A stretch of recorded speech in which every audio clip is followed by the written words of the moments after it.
ቴድሮስ ይስበሃል። ቴድሮስ ማለት ካብ ቁልዕነቱ ጀሚሩ ብሩህ ኣእምሮ ዝዓደሎ ፍጡር እዩ። ገና ኣብ ንእስነት ዕድሚኡ ኩሉ ጽቡቕን ሕማቕን ዝበሃል ነገር ኣገናዚቡ ዝኸይድ መስተውዓል ወዲ ተባዕታይ እዩ። ንዝኾነ ኣብ ህይወቱ ዘጋጥሞ ነገር ብክልተ መንገዲ ይዝዕዘበን። እተን መንገድታት ከዓ ንዘጋጥሞ ነገር ብጽቡቕን ሕማቕን እዩ ርኡ ዝሰርሕ። ጽቡቕቲ እንተኾይና ንኽቕጽለላ፣ ሕማቕ እንተደኣ ኮይና ከዓ ብገንኣ ንኽሓድጋ እዩ ከምኡ ዝገብር። ቴድሮስ ማለት ብጣዕሚ በጊዕ ሰብ እዩ። በጊዕ ብለውሓታ እያ እትምሰል። ንሱ እውን ንዝኾነ ነገር ብልውሓቱ እዩ ዝሰርሕ። ኩሉ ግዜ ከምኡ ግልጽን ለዋሕን እንተኾይንካ ግን ሙጉዳእኻ ኣይተርፍን እዩ። ሰባት ንኽጥቀሙልካ እዮም ዝሓስቡ። ቴድሮስ እውን ናይዛ ነገር ሰለባ ኮይኑ ነይሩ እዩ። ብሰንኪናቱ ልውሓትን ብዙሓት ተጠቒሞሙሉ እዮም። ቴድሮስ ማለት ንብዙሓት ሓፋትም ሰባት ናብ ሓፍቲ ደረጃ ዘብጽሐን ንባዕሉ ግን ነቲ ደረጃ ከይድይብ ዝተሰበሮ ፍጡር እዩ። ቴድሮስ ምስ ወላዲቱ ዝነበሮ ፍቕሪ ብቃላት ካብ ዝግለጽ ንላዕሊ ነይሩ። ብጣዕሚ እዮም ዝተሓሳሰቡ ነይሮም። ንሳንኡ ዝነበረ ሓልዮትን ፍቕርን ፍሉይ እዩ። ቴድሮስ ክውለድ እንከሎ ካብ ትሑት ናይ መነባብሮ ዓቕሚ ዘለዎም ስድራ ቤት እዩ ተወሊዱ። ወለዱ ትሑት ዝኾነ መነባብሮም ይሓልዎም ደኣ እምበር ኣብ ልዕሊኦም ነንባዕሎም ዝነበሮም ርክብን ምትሕልላይን ንበይኑ ዓይነት እዩ ነይሩ። ኣብቲ ገዛ ሰሓቕ ዝበሃል ነገር ኣይፍለይን። እታ ዘለቶም ተኻፊሎም በሊዖም ብተሓጓስ ይነብሩ። ቴዲ እውን ነዚ መነባብሮኦም ክለምዶ ጀሚሩ ንሶም ዝመሰልዎ እናመሰለ ገንዘብ እንተዘይረኸበ ናይ ወለዱ ፍቕሪ እናመቀረ ብፍቕሪ ዓቢ ፈጣሪ እንትፈጥር ብሩህ ኣእምሮ ዓዲልዩ ፈጢርዎ። ናይ ገዝኡ ጸገም ብቁልዕነቱ ተረዲኡ ዝደልዮም ነገራት እናቆጠበ ንወለዱ ዝግበሩለይ ከይበለዩ ዝዓበየ ወዮ ደኣ ፈጣሪ ከምኡ ገይሩ ፈጢርዎ እምበር መሸገሪ ቆልዓ ኮይኑ ብዙሕ ነገር ንኽገብሩሉ እንተዝሓትት እውን ንወለዱ ከም ምጭናቕ ብዝሰለለ ዝገብሩሉ ነገር ኣይነበሮምን። ንሶም እውን ግን ብዓቕሞም ዝደልዮ ነገር ንምምላዕ ይጽዕሩ እዮም። ኩሉ ግዜ ደኣ ኣይሰምረሎምን ደኣ እምበር ቴድሮስ ኣተዓባቢኡ ካብ ካሊእ ሰብ ፍልይ ዝበለ እዩ ነይሩ። መሓዛ ዝበሃል ነገር ካብ ብቁልዕነቱ ከይሓዘ እዩ ዓብዩ። ምስ ሰባት ዝነበሮ ርክብ ብነብሱ ገዲብዎ እዩ ዓብዩ። ብርግጽ ንዝቐረበ ሰብ ብትሕትና እዩ ዝቐርብ ነይሩ። ግና ዘሊቑ ምስ ሰብ ምርኻብ ኮነ ምሕዝነት መፍጣሪ ይፈቱ ነይሩ። ዝበዝሕ ክፋል ዕድሚኡ ብብሕታውነት እዩ ኣሕሊፍዎ። ንብሕታውነቱ ሪኦም ዝተፈላለዩ ሰባት ክቐርብዎን ትፍትኑ ብሰበብ ኣስባቡ እናረሓቆም ብሕታውነቱ ይቐጽል። ሕድሕድ ናብዚ ምድሪ ዝመጽእ ሰብ ኩሉ ነናይ ባዕሉ ዝኾነ ውህብቶን ዕላማን ኣለዎ። ፈጣሪ ንኹሉ እንትፈጥር ኣብ ውሽጦም ነናይ ባዕሎም ዝኾነ ክእለትን ተውህቦን ሂቡ ዝፈጥር። ግና ከዓ ነዚ ዝተዋሃበና ውህብቶ ቀልጢፍና ናይ ምፍላጥ ዓብዪ ጸገም ኣለና። ብዙሕ ሰብ እውን እንትንርኢ ዝተዋሃቦ ነገር ካሊእ እናሃለወ ኣብ ዘይተዋሃቦ ኣብ ዘይናቱን እንትደክም ንርኢ። ሓደ ሓቂ ግን ኣሎ። ንሱ እውን ኩሉ ግዜ ኣብ ዘይናትና ቦታ እንትንጸንሕ ካብቲ ዘለናሉ ነቲ በዓል ቦታ ከም እንለቅቕ ግድን እዩ። ኣብ ዘይውህብቶና እንትንደክም እውን ከዓ ሓደ መዓልቲ ክንወድቕ ንኽእል ኢና። ብዙሕ እውን ውህብትኡ ብኣግባቡ ብዘይምጥቃሙ ኣብ ጸገም እንትወድቕ ንርኢና። ቴድሮስ ግና ካብ ፈጣሪ ዝተዓደሎ ምቁር ውህብቶ ብግዚኡ ገና ኣብ ንእስነት ዕድሚኡ እናሃለዎ ይፈሊጥዎ። ናይ ቴዲ ዝተዋሃቦ ተኽእሎ ናይ ጽሑፍ መጽሓፍ ክእለት እዩ ነይሩ። ቴዲ ገጣምን ደራስን እዩ ነይሩ። ነዚ ክእለቱ እዚ ከዓ ገና 5ይ ክፍሊ ተምሃራይ እናሃለዎ እዩ ብደንቢ ፈሊጥዎ። ኣብ ቤት ትምህርቶም ኣብ ዝነበረ ክለብ ሚኒ ሚድያ ብምእታው ዝተፈላለዩ ግጥምታት ኣብ መድረኽ እናገጠመ የቕርብ። ብኸምኡ ዝጀመሮ ህይወት ግጥሚ እናማዕበሉ ኸደ። ዕድመ ብዝወሰኸ ቁፅሪ ናይ ግጥሙን ድርሰቱን ሓሳባት እናረዘኑ ይኸዱ። እቲ ሙያ ንሱ ብምሓዙ ንትምህርቱ ብጣዕሚ ይጠቒምዎ። ብፍላይ ከዓ ዝተፈላለዩ መጽሓፍቲ የንብብ ብምንባሩ ናይ ገዝኡ ዝነበረ ጸገም ክርዳእን بزعوا حيوت بدن بنخفلتن بطعم يحجزوا أدمي إن عبيه بسخده قزري ولدون أزدليو نجار نخمال قولو بزوح كده خمو جمرو قبل على سرحنا دراربو يسرقو كنا خاء أخلي كون اللومن ويو نجار لب ولادي خوينو ومنبر تيدروس بنقشتن نجار زعجب بروخ ولادي خوينو أب حدار قول عكت ولدن تدع خوينكا قجوخا جبا خارق خاص لزخونا ولدو دحريو قلعا أي ولدو مجمرتا نوعو أبز بتصح كبتصحو يحسابهم كنا خاء كل جزاز حسابك يسمر كان نديو بحنت معالتي كل حلمون تخالفه كلتي ولدو زسرحوا أبصر جاي نيرو أتبقوا زتقدد خداونتي الناس فيها أديو خاء مسبقوا خوينا أبصر جا أسبيزا زرجحا نقشتا نقرت شايد أفتا معالت نساقن قدام بمبارا عندي حم بمتسع نافتاني كل جيزي بوتو أمكادو كوفيلوم كابنا بنزل ملالسة قاليقو كدان انتصفي قاليقو زخونا نقار قزي خيد بخمس خوناتات صبوغ الناس روحون نحلو كابز مزيازي تبحالات مكينة نخلتي كوحفاتهم كدت متشم إدمان تدعى خوينا نابت خريب الكالنديو كمزا خونيلو زقبرا نخلتي وقعوام كدا شعون شعوخا ناتو شوفير حاويسو كلتي سبعين سبعين الموتو الزمدن تزينا نتيدروس انت نترو تيدروس كأمنك عالن ناب هوسبيتال كيدو مماتون بعينو انت رأي والا انت نسوقنا اي موتون يلو بمحسا سقيلو امن بعجيز يحلفو زسو خاون زلو عسراي كفلتا محاراي نحلو ايو بسانكس انت ولدو بتعمل بزوحي تقوديو زحاسبون زنبرو حسابات كل مليون فريسومو ندخلو تزاقيموم زعبيوو بوحدون اشتن كي عرفوم محلافوم عبي حرارو تكونو بز زاقات امو حزن نخبابو خلط ورحي تمرتو قارزة ناشتن كاب حزنو ترقاقيو خا ناب تمرتو بمملاس حدا قرابيتو كلو نقر نتبيت مرتنا جيرو كقصل قبرو ولا ناشتن انتا ترقاقا كاب دقنا بقزقو انت خيج كلو نقر نوعم انا زكرا انا نبعيس خد اتي زنابرو بحتاونت مرير محازر كازا توسيخوا بتعم تقوداء زنابرو نفسي ابحد زير قزاي حنقو قزقو تفتح يفلدن كل قزام سحزنايو معالتين نولدو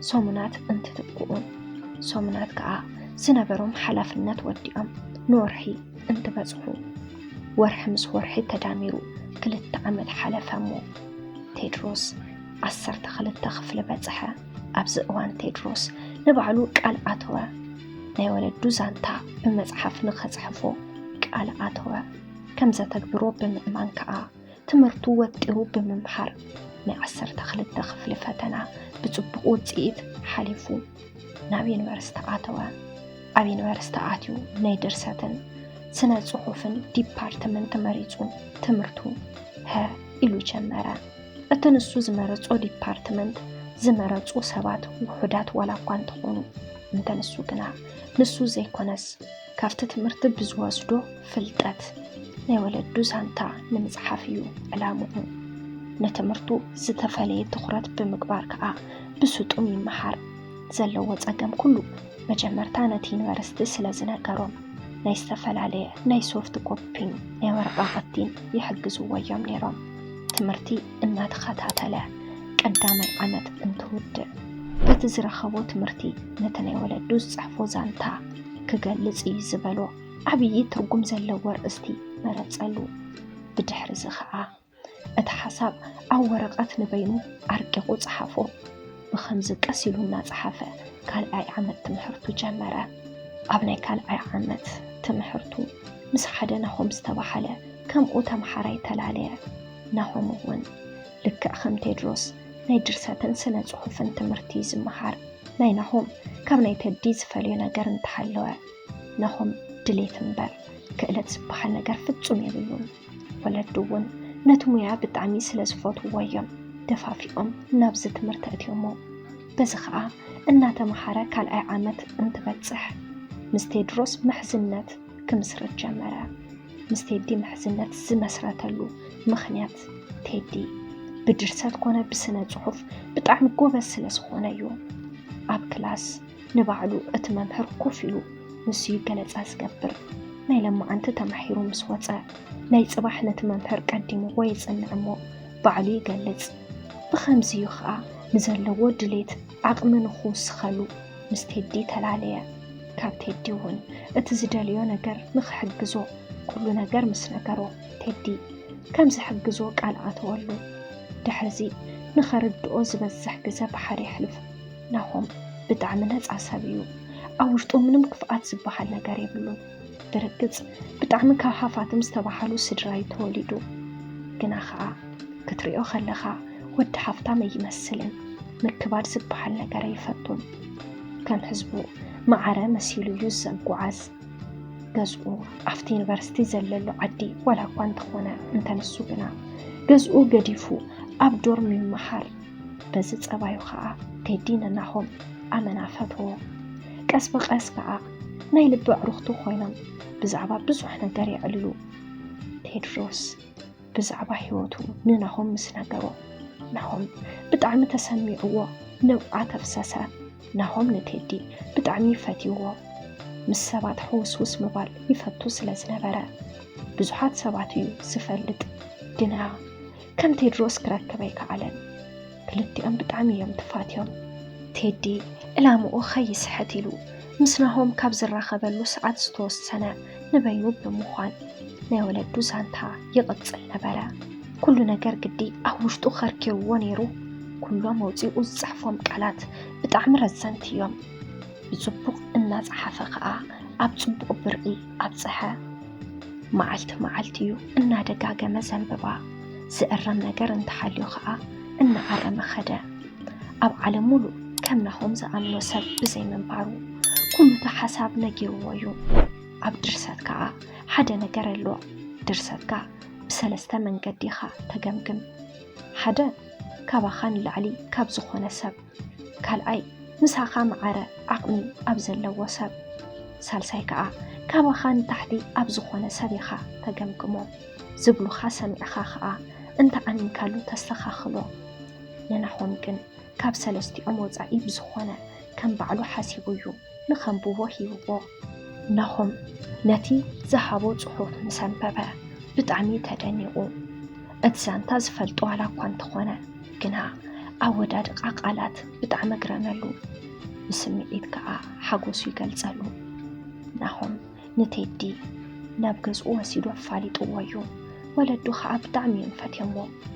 ከምኡ እናበሉ እንትቕጽሉ 4ይ ዓመት ፍርቂ በፂሑ ኣብዚ ግዜ ናይ ቴዲ ድርሰት ሙሉእ ብምሉእ ተወድአት እሞ ናሆም ብኮምፒተር ኣፅሐፈሉ።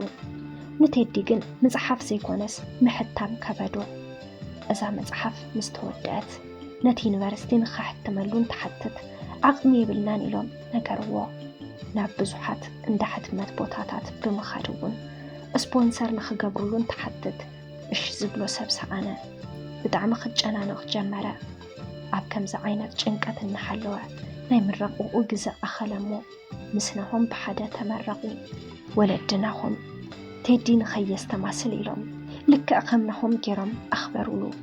በዚ ነገር ብጣዕሚ እናተሐጐሰ ግና ብዛዕባ መፅሓፉ እናሓሰበ ቅሳነት ሰኣነ። ብዙሕ ሞኪሩ ኣማራፂ ምስ ሰኣነ ነቲ መፅሓፉ ንኽልተ ኸሕትሙሉ ሰብ ክእልሽ ጀመረ። ግና ከምዛ ኸይተሓትሙሉ ዝተባሃለ ምንም ክረክብ ኣይከኣለን። ዝነብረሉ ምስ ናሆም ኣብ እንዳ ወለዱ ናሆም ገዛ እዩ። ሓደ መዓልቲ ብደገ መፂኡ ነቲ ድርሰቱ ኣብቲ ሳሎን ኣቐሚጡ ናብ ሽንቲ ቤት ኣተወሞ። ተጠቒሙ እንትወፅእ ረሲዕዎ ናብ ዓራቱ ኸደ። ኣብዚ ግዜ ኣቦ ናሆም ካብ ደገ መፂኡ ኣብቲ ሳሎን ኮፍ እንትብል ነቲ ድርሰት ረአዮ። ኣርእስቱ ምስ ኣንበቦ ብጣዕሚ መሰጦ። ግና እቲ ዘናድድ ነገር ቴዲ ሱም ይፀሓፈሉ ነይሩ። ኣቦ ናሆም እቲ ዛንታ መሲጥዎ ሙሉእ ምሸት እናንበበ ወዲእዎ ሓደረ። ወዱ ዝፀሓፎ መሲልዎ ብጣዕሚ ተሓጎሰ። ክሳብ ተወግሕ ሓፀፀ። መሬት ምእንተ ባዕላይላ እንትትወግሕ ኣቦ ናሆም ንወዱ ፀዊዑ ሓቂሱ ሰዓሞ። بزعبات مصحف انت نقروخ كم زخور علوي نقرو تيدي نزي نقر انت سمع بعينون انت رئي نهم كم زخ حدو جيرو سدو كل السرحو كان تخون ترعيو نهم بني بقو خناتات تدناجيزو من مقال كوتزق أي كعلن سقبلا أبو خا بزعبا محتام لخيج النقن شو نام محتامي كم زأتولو نقرو نهم نزي نقر انت سمع نايتي دي خناتات حسابو حلمو دليتو بحصيرو كل حيوتو كدفن ترعيو بز حدا ገጽ ከዓ ናይ ብኡ ሓጎስ ረአያ ንምውሳን ተጸገመ እትሓገዶ ይንገሩስ ወላስ ንቴዲ ኺዱ ብናትሱም ነቲ መጽሓፍ ያሕተሞ እስከ እንታይ እንተገበርኩ ይሓይሽ ይብለና ኣለሞ ሓሳብ ርእይቶኹም ኣብ ናይ ኮመንት መጽሓፍ ቦታ ግደፉሉ ሰላም ሰላም ናይ ማይኪ ሚድያ ተኸታተልቲ ንሎሚ ሒዘልኩም ቀሪበ ዝነበርኩ ዛንታ ነዚ መስል ነይሩ أبز زانتا حساب رئيتو انتدى حالكم أبناي كومنت مصحف بوتا حساب رئيتوكم قدافلنا نزي چانال حدشتين تحرك حالكم سابسكرايب بمقبار نتاني دول ملكت بمنكا ناي چانالنا نيوترو تخطاتلتنا كتخونو نلابو بقات زالي بخالي زانتا بخالي مدب بخالي حساب كسان رخب كسان موداتا مسانا سلت زناحكم كابل بندا مسكنا بس خنفليكم سسنايو